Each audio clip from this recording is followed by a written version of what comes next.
Okay, let's now talk about what constitutes access control.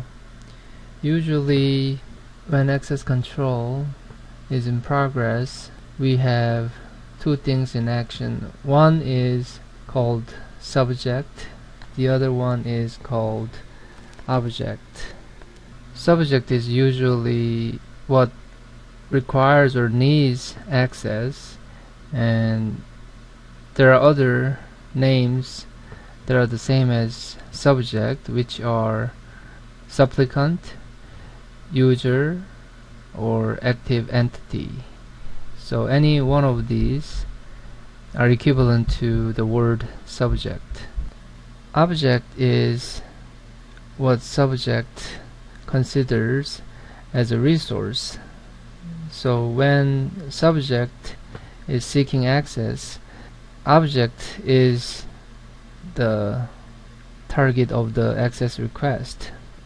So for example, in a Unix system, any resources on the operating system, especially in Unix or Linux, they're all considered file. So in that case, file is the same as resource, and we can also think of it as an object, because that's what the subject is really needing for it to be doing its job. So object, because it's a resource to be used by a subject, we also call it a passive entity.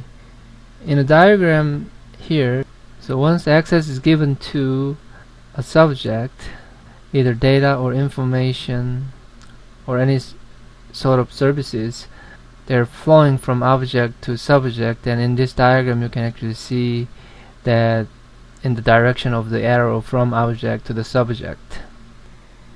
There are three different types of subjects. One is users, the other is owners, and another is custodian.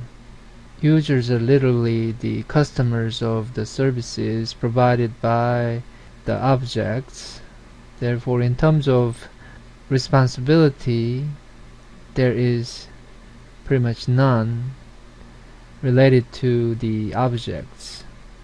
The opposite side of users in the spectrum of responsibility, there are owners. These owners are actually the ones ultimately responsible for whatever is happening to the objects, so they really have to do their best to protect the object as much as possible, because if something happens to the object, they'll have to pay for it. So in this case, if we're talking about a company, the owner will be really the CEO of the company. Or if you're talking about a small business, it's going to be the owner of the small business. Now, custodian is somewhere in the middle between users and owners in terms of its responsibility. So in this case, they're temporarily responsible for day-to-day caring of the or protection of the objects on behalf of the owner. So in the context of a company, and especially in the context of IT assets, the people who are playing this role of custodian would be IT staff. A good analogy would be, for example, in this case, if you're talking about a pet, of course there is an owner of the pet. However, let's say you have to go away for a vacation or something, you'll hire a custodian who will temporarily take care of the pet while you're gone. So in this case, the IT staff is a person who's from a pet store taking care of the dog while the owner is gone. That could be a very good analogy.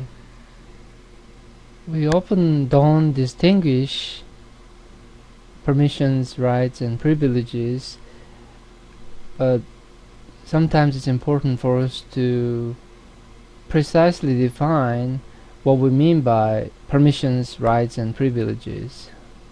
So the first thing to talk about is permissions, and I say here that permissions are what you can do with access, but an easier way to think about it is permissions really apply to an object, so or it attaches to an object. So for example, if you're talking about a file, you have a read permission, write permission, or execution permission, and so on.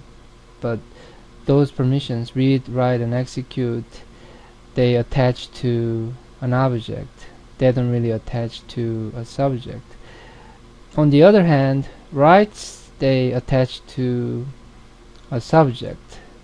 So we're talking about what you can do or what kind of action you can take as a subject. So the focus is really on the subject in this case, while when we were talking about permissions, the focus was really on the objects. So those are the differences between the permissions and rights. And when we're talking about privileges, we're talking about both permissions and rights. We refer to both permissions and rights.